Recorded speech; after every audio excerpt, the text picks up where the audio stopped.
पिछले 60 वर्षों से कर रहे हैं। जैसे हमने जीवन में कभी चाय नहीं पी, उसका स्वाद नहीं मालूम। हमने कभी 500 ग्राम से ज़्यादा 24 घंटे में आहार नहीं लिया। दोनों समय का भोजन हो, सुबह का नाश्ता हो, शाम का हो, कहीं किसी दावत में जाना हो, कुछ भी करना हो तो एक नियम बना लिया कि 500 ग्राम से ज़्यादा नहीं लेना है। ये जो नए चले हैं पेय, कभी जीवन में पेय नहीं ग्रहण किया। कभी खरीद कर ये जो पानी आता है 10-20 रुपए का, तो पानी नहीं खरीदा। तो ऐसे कुछ संकल्प अगर आपने कर लिए तो मेरे जैसा जीवन के दवा मुक्त जीवन में दवा नहीं ली, कभी किसी चिकित्सक के पास नहीं गए, चाहे कान, आँख, नाक, कुछ भी किसी दर्द के लिए नहीं गए, तो ऐसी स्थिति कैसे आई 80 वर्षों में?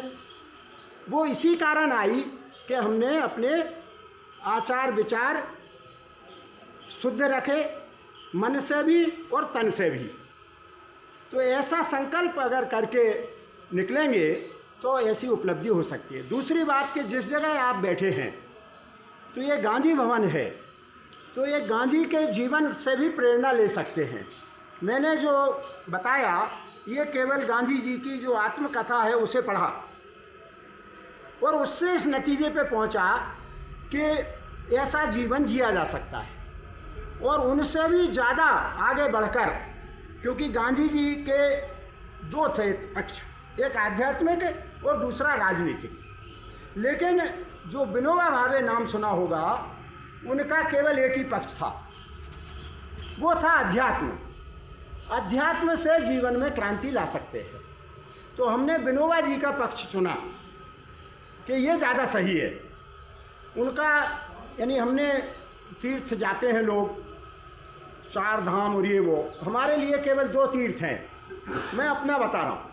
एक सेवाग्राम, जहाँ गांधी जी का आप देख सकते हैं कि उन्होंने कैसा जीवन जिया, एक आदर्श जीवन।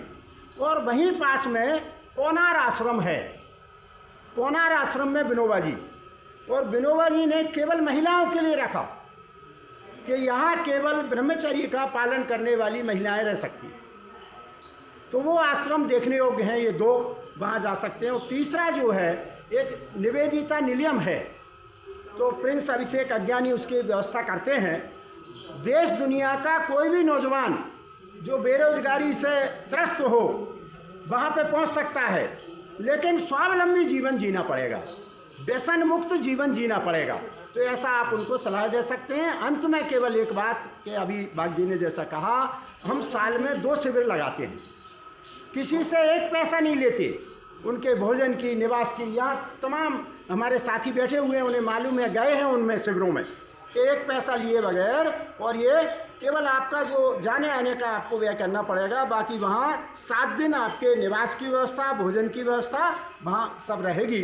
अभिषेक जी से संपर्क आप कर सकते हैं। बस इसी निवेदन के साथ आज हमारा एक बार फिर आप सबका स्वागत। यहाँ का अभी यज्ञ और हवन जैसा है होगा, और उसके बाद 10 बजे अपना इसका उद्घाटन सत्र यहीं होगा।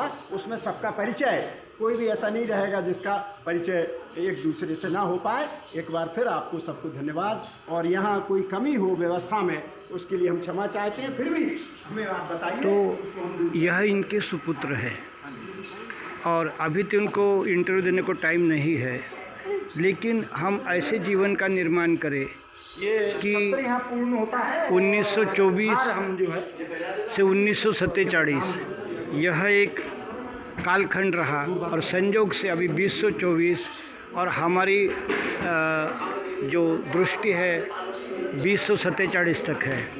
तो हम आज जो भी पीढ़ी पैदा होंगी, माताओं को विनंती करेंगे कि वो खुद के जीवन में अगर योगाभ्यास, विपश्यना, ध्यान धारणा ये सब लाएगी तो आने वाली पीढ़ी ज़रूर एक मजबूत, अच्छी, व्यसन मुक्त, निरोगी होगी।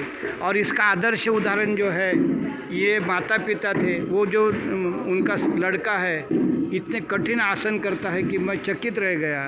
तो इसी के साथ पूछा था, हाँ, महिलाओं को गैस होती है, जैसे कुछ गैस होती है, उसके लिए कुछ दवाई पानी है।